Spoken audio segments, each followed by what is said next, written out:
bakit nag-order ako ng mga summer clothes. Hindi sila mag-pair ha. Hindi ako marunong mag-explain na. Basta pair din siya. So, ganyan lang siya. Maganda siya sa mag-short ka. Hey guys! Welcome back to another vlog.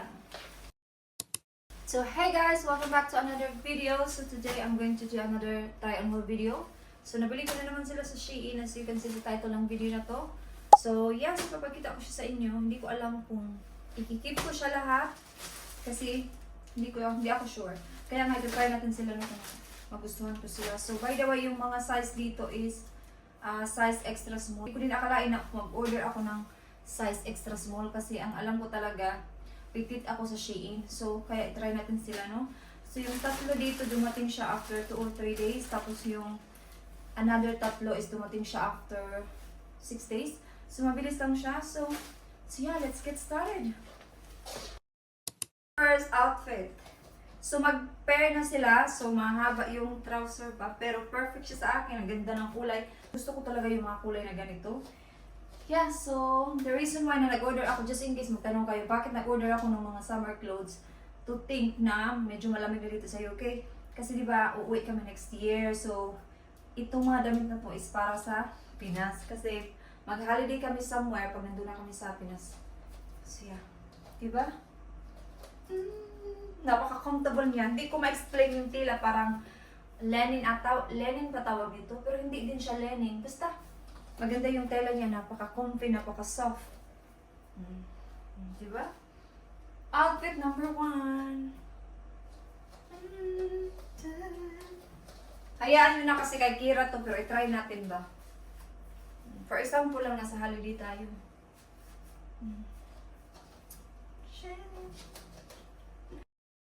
So I think ito is ikikip ko siya. Kasi pang ano talaga siya, pang beach talaga yung dating ba? Yung ano niya. So yeah, mag-comment kayo kung ikip ko ba to or hindi. Pero for me lang ha, ikikip ko talaga siya. Outfit number 1. Yeah, let's go. Mag-outfit number 2 na tayo. So, second outfit, ito lang yung, hindi sila mag-pair ha, ito pa rin yung kanina, pero ito yung binili ko, yung skirt, hindi ko na ano. Hindi ako ganito, pero tinry ko lang orderin to just in case pa, para maiba naman yung aking style. So, what do you think guys? Parang feeling ko malaki siya. Hindi ko alam, kasi hindi talaga ako ma-skirt. Same din sila ng tila ng trouser, kasi magkaparas lang sila ng tila, iba-iba lang yung style ba ng damit, pero parehas lang sila. Okay? Hindi ko alam kung magkano to, pero parang mga less than 10 pounds lang to. Tapos itong mga pair na to, mga less than 20 pounds. What do you think? Hindi ko alam kung i-keep ko siya, kasi hindi ako comfortable. Kasi hindi nga ako magganito. I think i-return ko to. Next outfit, ito siya. Pair na din siya, short at saka itong shirt. So, ganun ko lang siya para hindi masyadong mahaba.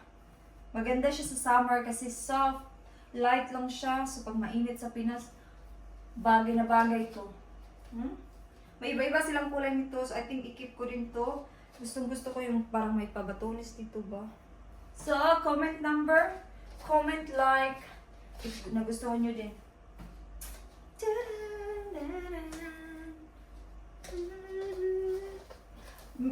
Yun nga lang, medyo so yung ano dito is, ano ba, dahil nga manipis siya, so kita yung ano mo, panty mo ba, pero kung nasa beach ka naman, wala naman yung problema. Kasi nga, nasa beach ka naman. Okay? Gusto ko to, keep ko to. So next outfit ito, bonggang-bongga to. Ikikip ko talaga to as in 100%. Ikikip ko siya. Kasi perfect yung fitting niya. Hindi siya masyadong manipis. Hindi ako marunong mag-explain na. Basta ano nyo na lang. Intindihin nyo na lang. Basta yun na. Ganito siya. Tapos pair din siya. So for example, malamig. Kasi summer naman sa Pilipinas no. So hindi malamig. So for example lang naman. Okay. Ito siya is mag-pair na din to silang tatlo. 3-in-1 na siya. Tapos, iganon mo siya. For example lang naman, nilalamig ka. Kahit summer na summer. Diba? Perfect! Tapos medyo, yeah, ganyan lang yung style niya. Tapos mag beach hat, tapos mag salamin ka, perfect. Tapos yung flat sandals ko na nandun sa under the bed pa, hindi ko na siya kinuha. Gusto ko sanang itry siya lahat ng nakasummer outfit talaga ba. So ganyan siya, la perfect to. Definitely, ikikip ko to. May iba-iba silang kulay, pero ito nga yung gusto ko pa, mga neutral lang. Ganito siya. Tapos short, ang ganda ng short kasi yung fitting niya ba, maganda. What do you think? Keep ko to. So next outfit na tayo na. So paras lang sila nung napakita ko. So yung kaibahan lang nito is wala siyang pair na sleeveless. Pero I think i-return ko siya kasi nga magparas naman sila. And then yung short niya medyo metallic lang. Iba yung kanina na parang medyo flat dito. And then ito naman is pag ganyan. Same lang din siya. Tapos pwede mo siyang maganyan.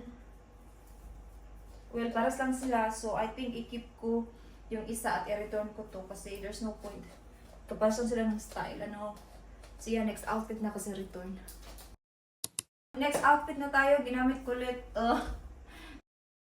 So, next outfit. So, ginamit ko ulit siya. Itong trouser na to. Pero ito yung gusto kong ipakita. So, ganyan lang siya. Maganda siya sa mag-short ka or mag-ganito ka. Pero, dahil nga ito yung mayroon ako ngayon, ayoko nung magtingin-tingin dun sa cabinet ko ng shorts. So, ito na lang muna for now. But you can wear shorts, it's up to you. Yeah, so, maganda siya, napaka-soft, comfortable. So, yung mga, i-prepare mo talaga sa mga ganitong damit is mga high waist talaga. Kasi para, kung maganyan ka, makita yung tiyan mo. So, kung malaki yung tiyan mo, hindi man siya maganda tingnan, no? So, maganda pag high waist talaga kasi natatago yung bilbil. Ganyan. Siya gusto ko to kasi fresh. Summery talaga yung itsura niya. Diba? So definitely i-keep ko to. Mura lang naman to kaya i-keep ko to. Okay. Magtingin kaya ako nito ng ibang kulay like black para maganda din sa gabi nung pag mag-dinner kami. Definitely i-keep ko to.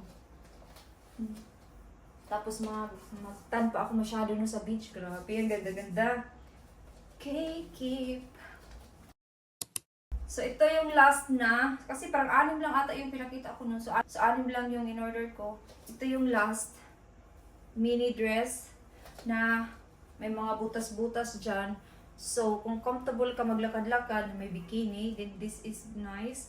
Pero ako kasi hindi ako comfortable. Kasi pag nag-bikini ako, gusto ko na naka-short. Pero I don't think mahiya ako ngayon.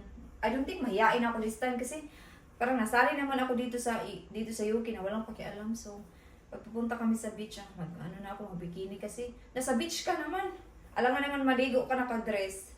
So, wala namang pakialam. As long as naka-right outfit ka kung saan ka pumunta, then it's not a problem. Alam nga naman mag-dress ka sa swimming pool. So, dapat talaga mag-bikini or mag-swimwear. So, wala nang titingin sa'yo na bakit naka-bikini siya na naligo. Ganun naman talaga yung outfit. So, yeah. So, I don't think ikikip ko siya kasi parang hindi ko siya. Gusto ko yung mga ganitong style kasi ito talaga yung style ko, yung mga halter. Pero hindi ko siya ikikip kasi I don't like. Parang hindi ko talaga siya gusto. I don't know. Try ko nga siya, no? Mag-short lang ako pero i-try natin. Try natin. So, ito na yung last na dress.